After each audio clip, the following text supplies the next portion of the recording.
name is Scott Messina, and you are watching Showcase Presents. Tonight, we are presenting Krystof, my buddy for a very long time and one of the best there is, no doubt. Whether he agrees or not, he is.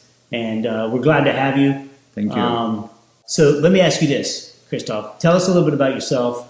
And I know you're from Poland, and I know you had quite a technical upbringing, when it comes to your skills. And tell the viewers a little bit about that. Well, I was born and raised in the most western part of Poland, about 15 minutes drive to Germany, about an hour drive to Czech Republic. So when you look at the map, it's like halfway between Prague and Berlin. Okay. So that's the region of a very high culture, lots of history, lots of tradition, lots of different music. So I grew up going to two schools at the same time. Learning languages, mathematics, physics, biology, chemistry, all these classes. And then in the childhood, in the normal sense of it, because I constantly had to practice, constantly had to learn for two schools at the same time. But I've chosen it, and I loved music and art so much that after graduation, I've chosen music as my major. Mm-hmm. So it was almost like the Olympics. Yes, because that's every semester public recitals in front of the audience, everything, all musical material memorized and everything. So it was like regular concerts. So since kid to that. I've been playing my whole life too, and I won't even come near a piano when you're in the room. Oh, come on. I don't do it. I don't do it. I'm not an insecure person, except when it comes to playing piano when you're around.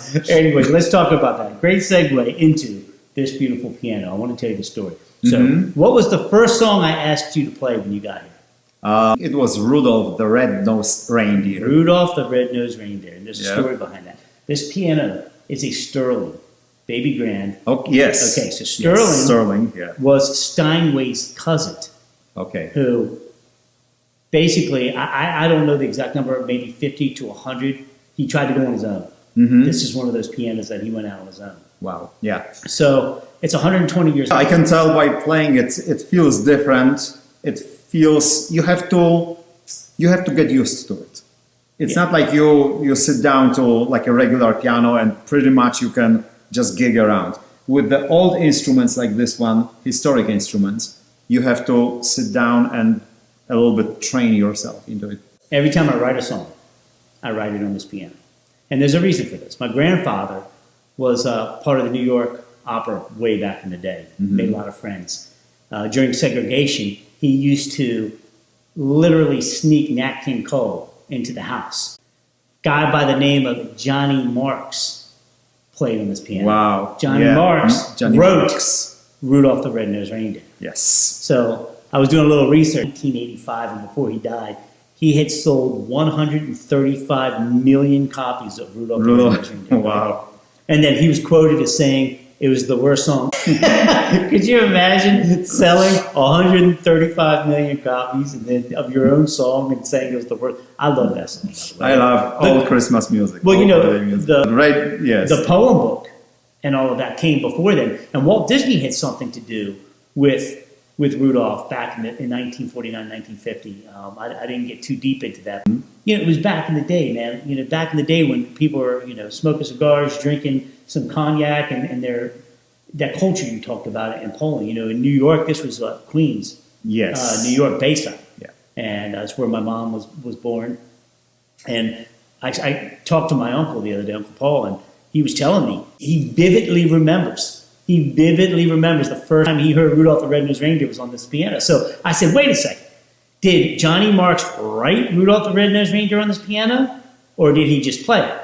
So I started doing some research. And there's no way to prove it. How would you ever prove? There's no paperwork. Of course not. I can look at least. But you can pretty much guess with a good probability. But my grandmother, this is how I put two and two together. My grandmother ended up, her best friend's husband was the first promoter of that song.